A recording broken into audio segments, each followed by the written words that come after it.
Penalty দিল, আবার প্রতিপক্ষের গোলও বাতিল করলো, এমনকি যে কোনো ট্যাকেলে ডাকলো ফাউলের বাঁশি।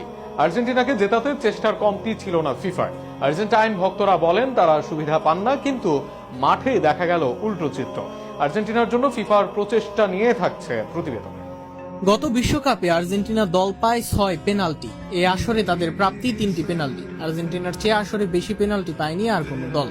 দলটির নেই গতিশীল কোনো উইঙ্গার, মেসি বাদে অ্যাটাকিং মিডে বা আক্রমণ ভাগেও নেই প্লেয়ার দেখানোর তেমন কেউ। তবুও সবচেয়ে বেশি পেনাল্টি গিয়েছে আর্জেন্টিনার কাছে, অথচ এমন কিছুকে স্বাভাবিকভাবেই দেখছে আর্জেন্টিনার ভক্তরা। ম্যাচের শুরুতেই হেডে গোল হজম করে আর্জেন্টিনা দল। আতিয়ার বাড়ানো বল থেকে দুর্দান্ত হেডে আর্জেন্টিনার জালে বল জড়ান ডিফেন্ডার ইব্রাহিম। এরপরই যেন আর্জেন্টিনাকে সমতায় ফেরাতে তোড়জোড় রেফারির। ডিবক্সের ভেতরে সফট টাচে ডাকলো পেনাল্টি কল, এমনকি গোলে না ভিডিও অ্যাসিস্ট্যান্ট রেফারির কাছেও। আর্জেন্টিনার গোল হজমের মাত্র 6 মিনিটের মাঝেই পেনাল্টির ডাক রেফারির। তবে সেই পেনাল্টি পেয়েও কাজে লাগাতে পারেননি আর্জেন্টিনা। লিওনেল মেসি আবারও পেনাল্টি মিস করেন বিশ্বকাপের আসরে, আর সেখানে শুরুতে সমতায় ফেরা হয়নি আলভেজেলেস্তাদের। পেনাল্টি দিয়ে ম্যাচে ফেরানো যায়নি আর্জেন্টিনাকে, তবে এই ফাঁকে এক গোল দিয়ে মিশরকে অনেকটা ম্যাচে নিয়ন্ত্রণে এনে দেয় মুস্তাফা জিকো। দুর্দান্ত এক রান থেকে হাসান বল নিয়ে এগিয়ে যান, সেখান থেকেই বল দেন মোহাম্মদ সালাহকে। এরপর সেখান থেকে বল পান জিকো, দারুণ ফিনিশে মিশরকে এনে দেন ডাবল লিড। তবে সেখানেও বাধা রেফারির, এবারও বাধা হয়ে এলেন মিশরের বিপক্ষে। সেখানে টেনে আনা হলো পুরনো চ্যালেঞ্জকে।